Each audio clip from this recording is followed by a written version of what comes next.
नमस्ते। KP college की online class में आप सभी का स्वागत है। मैं सीमा शर्मा आज आपके सामने बीए प्रथम वर्ष की क्लास लेके आई हूँ। हमारा सिलेबस वैसे तो पूरा हो चुका है। आज की जो हमारी क्लास है वो हमारे जो आने वाले आगामी पेपर है यानी कि परीक्षा की तैयारी के संबंध में है। इसमें हमारी जो दोनों किताबें हैं उसमें हम बारी बारी से बात करेंगे कि उसमें प्रथम जो पेपर है हमारा मानव शरीर एवं क्रिया विज्ञान, उनमें जो इकाई के अनुसार किन किन चैप्टर पर ज़्यादा ध्यान देने की आवश्यकता है या ज़्यादा महत्वपूर्ण प्रश्न किन चैप्टर से बनते हैं, आज की क्लास उसी के बारे में रहेगी। जैसे कि पहला चैप्टर है हमारा कोशिका के बारे में। कोशिका के बारे में वैसे हमने पढ़ा था कि कोशिका जो है शरीर की सबसे छोटी इकाई है। तो यानी कि जो हमारा पहला जो पेपर है वो है हमारा मानव शरीर एवं क्रिया विज्ञान, यानी कि शरीर निर्माण की अगर सबसे सूक्ष्म इकाई ही कोशिका है तो शुरुआत तो कोशिका से ही हो गई। यानी कि सबसे महत्वपूर्ण प्रश्न जो पहले ही चैप्टर से उठता है वो है कोशिका की संरचना।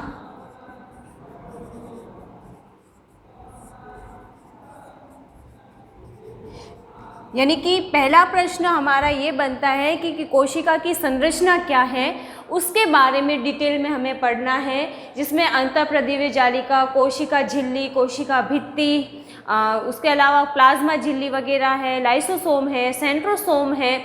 अगर देखा जाए जैसे कि मानव शरीर के बारे में है कोशिका, तो उसमें कोशिका झिल्ली के बारे में पढ़ा जाएगा। उसके अलावा आ जाएगा यहाँ पे क्रोमोसोम्स हैं, केंद्रक हैं, राइबोसोम्स हैं, ये सारी जो इसके अंग हैं उनके बारे में पूरी संरचना के अंदर हमको पढ़ना पड़ेगा। उसके अलावा इसकी खोज कब हुई, किस प्रकार हुई, किसने की, उन सभी के बारे में भी इसके अंदर हमें पढ़ना जरूरी है। दूसरा हमारा टॉपिक है उत्तक, यानी कि कोशिका से मिलके ही उत्तक बने होते हैं और इन उत्तकों का भी अलग अलग कार्य है, इनका अलग अलग डिवाइडेशन किया गया है, जिसमें सबसे महत्वपूर्ण उत्तक जो आता है वो एक तो है संयोजी उत्तक, दूसरा आ जाता है तंत्रिका उत्तक। इन उत्तकों के बारे में सबसे ज़्यादा ध्यान देने के लिए हमें ज़रूरत रहेगी यहाँ पर। उसके अलावा है कि उत्तकों के प्रकारों के बारे में पढ़ना,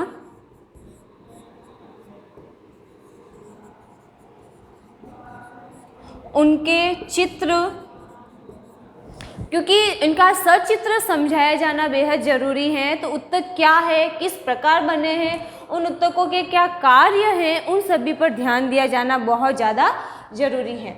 फिर आ जाता है हमारा जो अगला चैप्टर है वो है पेशीय तंत्र। अब पेशियाँ जो होती हैं यानी कि मांसपेशियाँ जो हमारे पूरे शरीर में हैं, अब ये मांसपेशियाँ क्या कार्य करती हैं, किस प्रकार कार्य करती हैं, कितने प्रकार की होती है, अगर ये अपना कार्य नहीं करेगी तो क्या प्रभाव पड़ेगा, इन सभी के बारे में पढ़ना जरूरी है। जिसमें हम सबसे ज़्यादा ध्यान देंगे इनकी एक तो परिभाषा पर, दूसरा आ जाएगा परिभाषा से भी ज़्यादा महत्वपूर्ण रहेगा इनके प्रकार। प्रकार के अंदर आ जाएगा ऐच्छिक, अनैच्छिक और हृदय पेशी।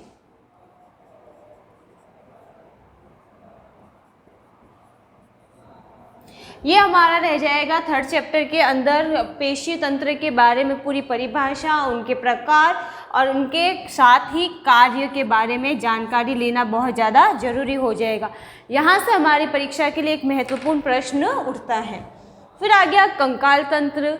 कंकाल तंत्र तो वैसे सभी जानते हैं कि हमारे शरीर में जो हड्डियों अस्थियों का जो ढांचा है उसी को कंकाल कहा जाता है।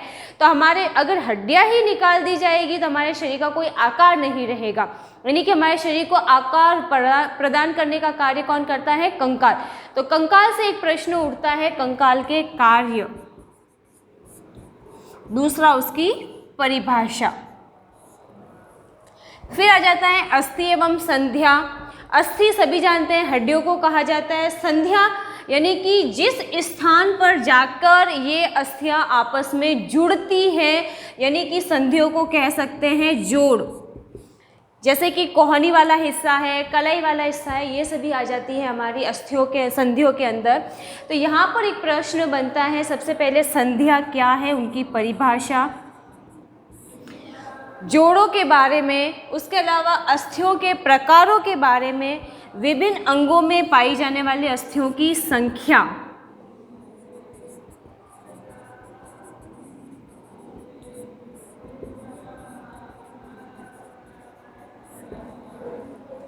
अंगों में जो अस्थियों की संख्या है, जैसे कि चेहरे में कितनी अस्थियां हैं, कलाई में कितनी अस्थियां हैं, हमारे जैसे कि ललाट पर कितनी अस्थियां हैं, खोपड़ी में कितनी अस्थियां हैं, अंगुली में कितनी अस्थियां होती है, हमारे हथेली में कितनी अस्थियां हैं, पैर में कितनी अस्थियां हैं, उन सभी के बारे में पढ़ना होगा एक तो हमें। दूसरा आ जाएगी कि संधिया जोड़ के कौन कौन से होते हैं, किस प्रकार इनके कार्य हैं, उन कार्यों के बारे में पढ़ना बहुत ज़्यादा ज़रूरी है। फिर आ गया रक्त। रक्त के अंदर आ जाएगा कि रक्त की बनावट,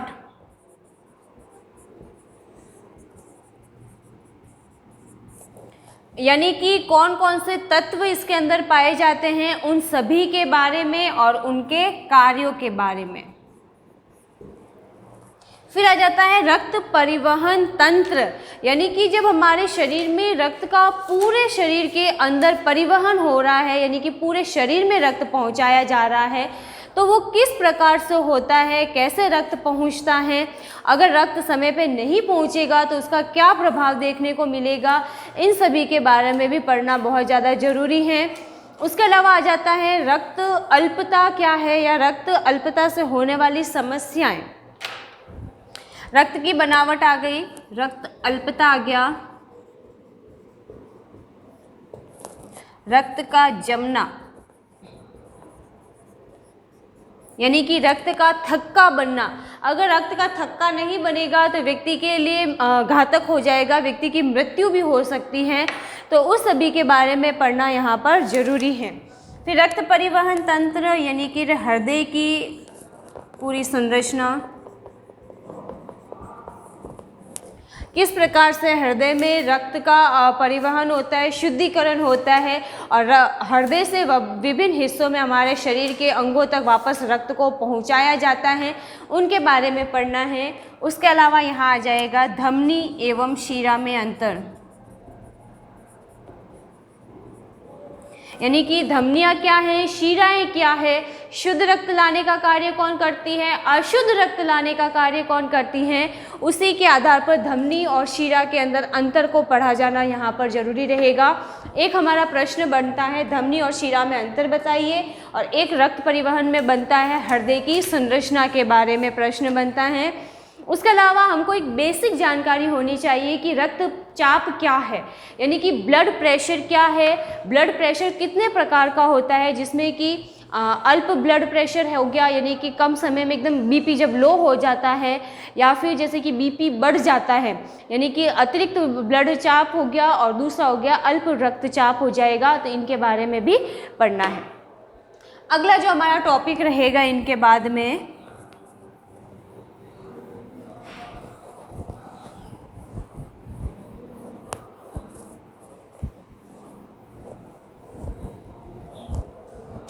अगला जो चैप्टर रहेगा वो है पाचन तंत्र। पाचन तंत्र में पाचन प्रक्रिया क्या है,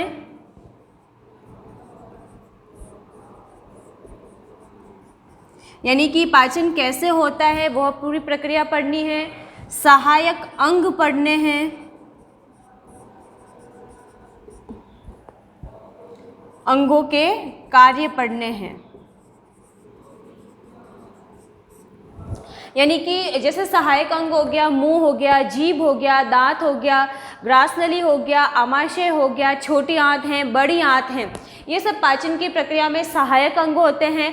इन्हीं के माध्यम से पाचन प्रक्रिया शुरू होती है और खत्म होती हैं।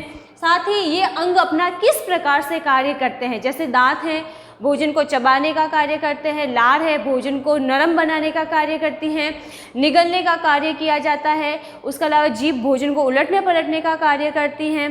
ग्रासनली भोजन को आमाशय में ले जाती हैं, आमाशय में आंशिक पाचन होता है, छोटी आंत में पूर्ण पाचन होता है, फिर बड़ी आंत में वापस इनका उत्सर्जन किया जाता है, और आवश्यक जो पोषक तत्व थे वो छोटी आंत के माध्यम से, रक्त के माध्यम से पूरे शरीर में पहुंचा दिए गए। तो यानी कि ये पूरी प्रक्रिया पाचन प्रक्रिया में कही जाएगी, तो इनको पढ़ना वहाँ पर जरूरी होता है।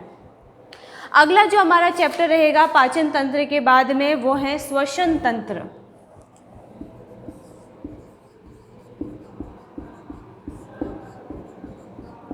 श्वसन सभी जानते हैं कि श्वास लेना, अब श्वास लेने के दौरान कौन सी गैस ली जाती है और छोड़ने के समय कौन सी गैस का उत्सर्जन होता है, इनके बारे में पढ़ना है। श्वसन की प्रक्रिया,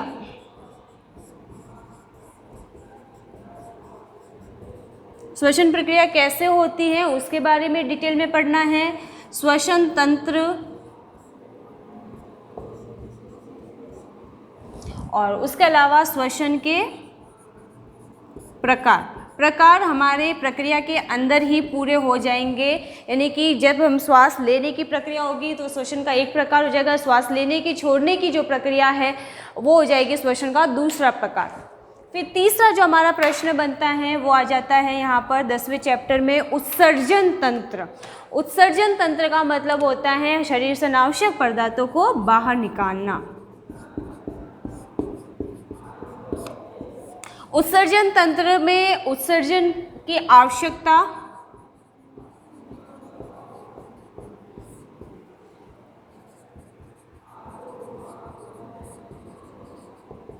उत्सर्जन में सहायक अंग और उनके कार्य।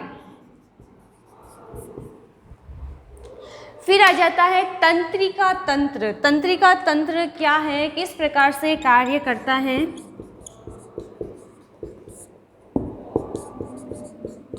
तंत्रिका तंत्र के अंदर हमको सबसे ज़्यादा यही पढ़ना है कि सूचना लाने ले जाने का कार्य कैसे होता है, प्रतिवर्ती क्रिया कैसे होती हैं, ठीक है। उसके अलावा सूचना आदान प्रदान।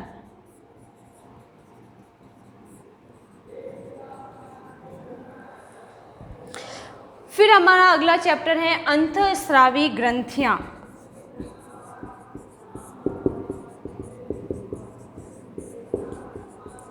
अंतःस्रावी तंत्र यानी कि जो हार्मोन का उत्सर्जन होता है, हार्मोन का उत्सर्जन कैसे जरूरी है, हार्मोन का क्या क्या कार्य है अपना, उनके बारे में पढ़ा जाएगा। उसके अलावा कौन कौन सी ग्रंथियां हैं, जिसमें सबसे महत्वपूर्ण ग्रंथि आ जाएगी यहाँ पर पीयूष ग्रंथि, थायराइड ग्रंथि,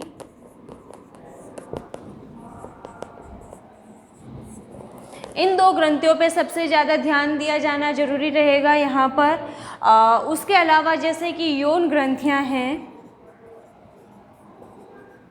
एवं उनके हार्मोन्स के कार्य, इनके कार्य, हार्मोन, कमी, अधिकता के प्रभाव।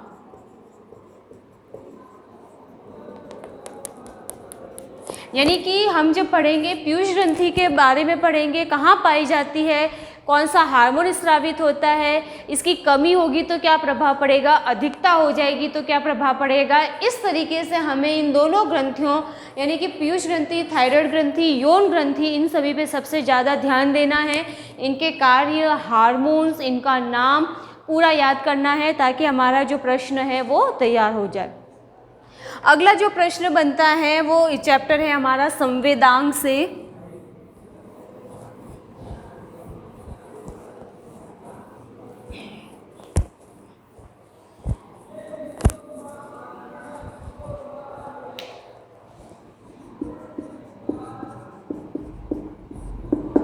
संवेदांग जो चैप्टर होता है उसका मतलब है संवेदी अंग, जिसमें हमको सबसे ज़्यादा ध्यान देना है आँख,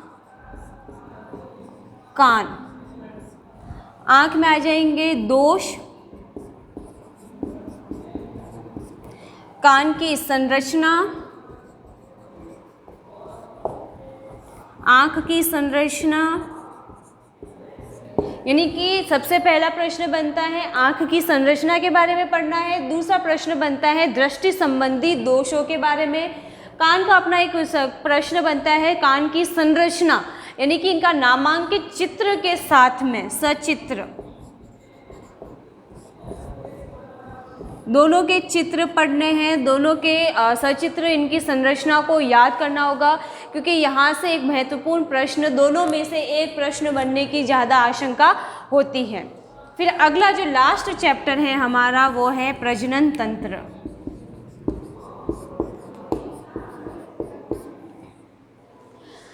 मानव प्रजनन तंत्र में महिला और पुरुष प्रजनन तंत्र की सामान्य जानकारी होनी चाहिए। उसके अलावा यौवनारंभ,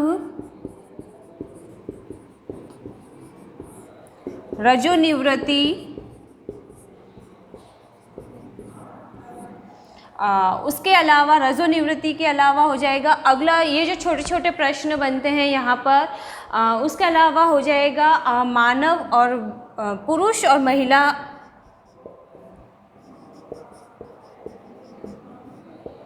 महिला द्वारा संतति उत्पत्ति,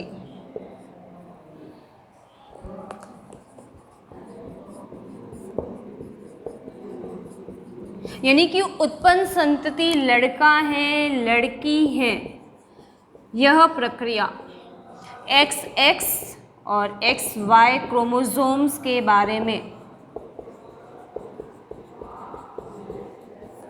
यानी कि XX हो गया अगर तो महिला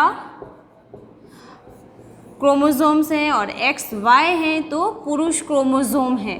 इनके बारे में पूरी बेसिक जानकारी हमको पढ़नी है। तो हमारी पहला जो प्रश्न पत्र है मानव शरीर एवं क्रिया विज्ञान, वो यही पूरा होता है, जिसमें हमने पूरे 14 चैप्टर के बारे में डिस्कशन किया कि किन चैप्टर से किस तरीके का क्वेश्चन बनने की आशंका रहती है। प्रजनन तंत्र में हमको एक तो यौवनारंभ यानी कि कब शुरू होता है, यौवनारंभ की उम्र क्या होती है, पुरुष और महिला में दोनों में किस प्रकार से अंतर दिखता है, रजोनिवृत्ति की उम्र क्या रहती है, क्या कारण होते हैं, फिर महिला और पुरुष द्वारा संतति उत्पन्न यानी कि लड़के का जन्म होगा लड़की का होगा, ये कौन से पर निर्भर करता है, किस क्रोमोसोम पर निर्भर करता है, किस में पाए जाते हैं, उनकी पूरी प्रोसेस के बारे में सबसे ज़्यादा ध्यान देना है। तो हमने आज प्रथम प्रश्न पत्र में पूरे 14 चैप्टर के बारे में डिस्कशन किया। अगली क्लास में हमारा जो द्वितीय प्रश्न पत्र है हम उसके बारे में डिस्कशन करेंगे। तब तक के लिए एक बार इसको ध्यान से देखिएगा, ध्यान से इन प्रश्नों को तैयार करिएगा, क्योंकि ये परीक्षा की दृष्टि से बहुत ही ज़्यादा महत्वपूर्ण प्रश्न है। तब तक के लिए सभी को गुड बाय।